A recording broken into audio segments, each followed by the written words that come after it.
Welcome to Shams cooking. இன்றைக்கி இடியாப்பம் முட்டை குழம்பு ரெசிபி தான் பார்க்க போகிறோம். இடியாப்பம் மோஸ்ட்லி எல்லோரும் தேங்காய் பால் வச்சு சாப்பிடுவாங்க. ஆனால் இந்த முட்டை குழம்பும் இதுக்கு நல்ல ஒரு ஆப்ஷனாக இருக்கும். கண்டிப்பாக எல்லோரும் ட்ரை பண்ணி பாருங்கள். ஃபஸ்ட் நம்ம இடியாப்பம் ரெடி பண்ணிடலாம். இதுக்கு நான் அரிசி மாவு 1 கப் எடுத்து அதை ஃபஸ்ட்டு சலித்து எடுத்துக்க போகிறேன்.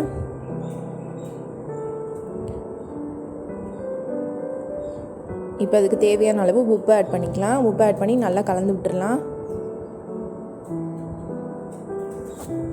இதுக்கு ரொம்ப கொதிக்க வைக்கணும்னு அவசியம் இல்லை. கொஞ்சம் வெதுன்னு தண்ணி இருந்தாலே போதும், வார்ம் வாட்டர் இருந்தால். ஸோ இது ஊற்றி நல்லா சாஃப்டாக முதல்ல மாவு பிசைஞ்சிக்கலாம்.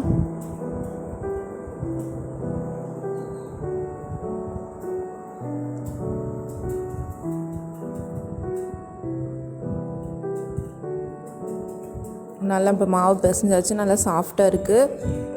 இப்போ அடுத்து இடியாப்பம் புழிஞ்சிடலாம். அதுக்கு இடியாப்பம் தட்டு இருந்தாலும் சரி, இல்லை இட்லி தட்டில் ஊற்றினாலும் சரி, முதல்ல இடியாப்பம் உரல்ல எண்ணெய் அப்ளை பண்ணிக்கலாம்.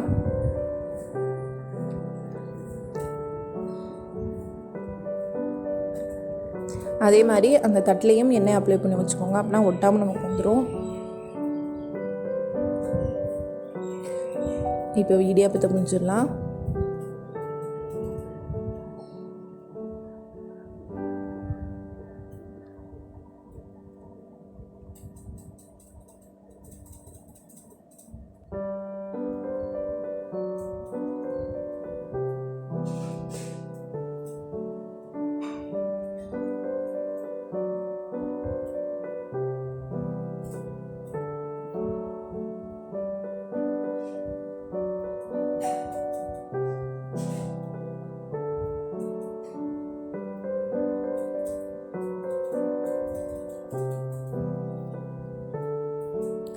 இந்த மாதிரி இடியாப்பத்தட்டு இருந்தாலும் நம்ம பெருசாக ரவுண்டாகவே ஃபுல்லாக இடியாப்பம் புழிஞ்சு விட்டுடலாம்.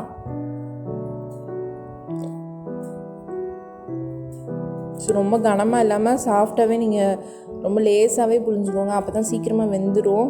இது ஒரு 4 minutes வெந்தால் கூட சீக்கிரம் வெந்துடும். அதுதான் தண்ணியை கொதிக்க வச்சு நம்ம இடியாப்பம் வேக வச்சு எடுத்துக்கலாம். இப்போ அடுத்த முட்டை குழம்புக்கு 2 வெங்காயம், 2 பெரிய தக்காளி, 3 பச்சை மிளகாய், ஒரு அரை மூடி தேங்காய் எடுத்திருக்கேன். இப்போ ஒரு மிக்ஸி ஜாரில் அந்த தேங்காயை குட்டி குட்டியாக வெட்டி போட்டிருக்கேன். இது கூட நம்ம எடுத்து வச்சுருந்த வெங்காயத்தையும் தக்காளியும் கட் பண்ணி போட்டுடலாம்.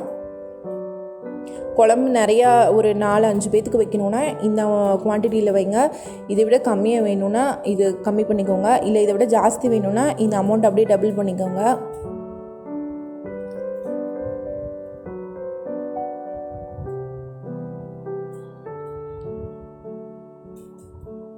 இந்த காம்பினேஷன் ட்ரை பண்ணாதவங்க கண்டிப்பாக ட்ரை பண்ணிவிட்டு எப்படி இருந்துச்சுன்னு சொல்லுங்கள். ரொம்ப டிஃப்ரெண்ட்டாக டேஸ்டியாக இருக்கும் இடியாப்பத்துக்கு. இது கூட 1 டீஸ்பூன் சீரகம், 1 டீஸ்பூன் சோம்பு, அதே போல் ஒரு அரை டீஸ்பூன் அளவுக்கு மிளகு, இதையும் கலந்து நம்ம நல்லா நைஸாக அரைச்சி எடுத்துக்க போகிறோம். இது கூட 1 டேபிள்ஸ்பூன் மஞ்சள் தூள் போட்டு இப்போ நல்லா அரைச்சி எடுத்துகிட்டு வந்தாச்சு. இப்போ குக்கர் அடுப்பில் வச்சிடலாம்.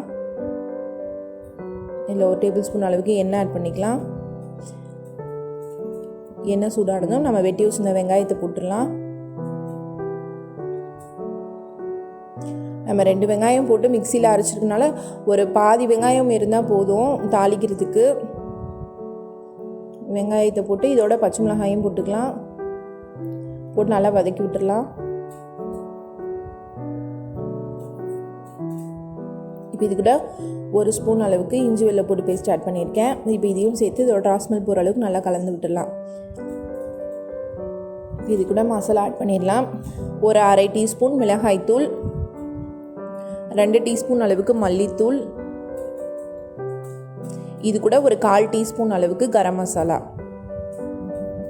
ஆட் பண்ணி இது நல்லா கொஞ்சம் எண்ணெயில் வதக்கி விட்டுடலாம். இது கூட நம்ம அரைச்சி வச்சுருந்த மசாலாவையும் ஆட் பண்ணிக்க போகிறோம்.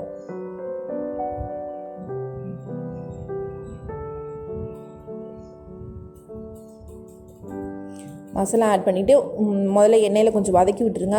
ஒரு 2 நிமிஷம் வதக்கி விட்டதுக்கப்புறமா எவ்வளோ தண்ணி தேவையோ அந்த அளவுக்கு நீங்கள் தண்ணி ஊற்றிக்கோங்க.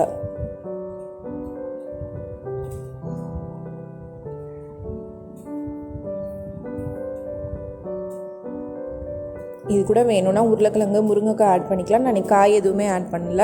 உங்களுக்கு வேணும்னா நீங்கள் முருங்கைக்காய் ஆட் பண்ணிக்கலாம், இல்லைனா உருளைக்கிழங்கு ஆட் பண்ணிக்கலாம். அதுவும் டேஸ்ட் நல்லாயிருக்கும். இப்போ இதுக்கு தேவையான அளவு உப்பு போட்டு குக்கர் மூடி வச்சு ஒரு 2லேருந்து 3 விசில் விட்டு எடுத்துக்க போகிறோம்.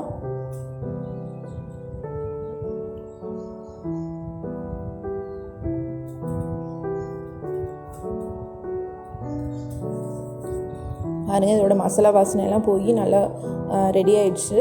இப்போ இது வந்து இன்னொரு பாத்திரத்தில் ஆட் பண்ணிக்கலாம். ஆட் பண்ணி நம்ம முட்டையை உடச்சி இதில் கலந்துக்கலாம்.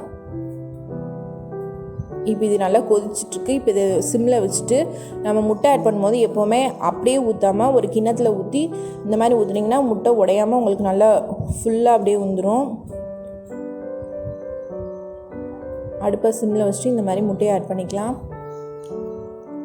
ஆட் பண்ணிவிட்டு ஒரு 5 நிமிஷம் மூடி போட்டு மூடி வச்சுருங்க. அவ்வளோதான், முட்டை குழம்பு சூப்பராக ரெடி ஆகிடும். எப்படி இருக்குன்னு ட்ரை பண்ணிவிட்டு கண்டிப்பாக கமெண்ட்ஸில் ரிப்ளை பண்ணுங்கள். எங்கள் சேனல் பிடிச்சிருந்தா சப்ஸ்கிரைப் பண்ணுங்கள். கூடவே வர நோட்டிஃபிகேஷன் வெளியும் கிளிக் பண்ணுங்கள். வீடியோ பிடிச்சிருந்தா உங்கள் ஃப்ரெண்ட்ஸுக்கெல்லாம் ஷேர் பண்ணுங்கள். அப்படியே ஒரு லைக் பட்டனையும் தட்டி விட்டுருங்க.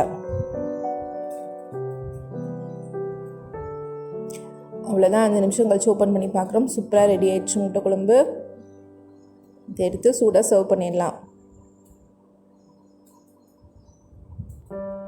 பாருங்கள், முட்டை உடையில அப்படியே ஃபுல்லாக நல்லா ரெடி ஆகிடுச்சு. இதே நம்ம முட்டையை அப்படியே உடச்சி ஊற்றணுன்னா முட்டை வந்து கலந்துரும் குழம்போட.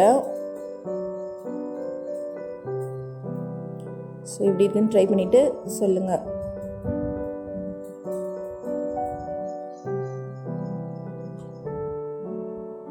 இது மேலே ஃப்ரெஷ்ஷாக கொத்தமல்லி கொஞ்சம் புதினா தூவி இறக்கிடலாம்.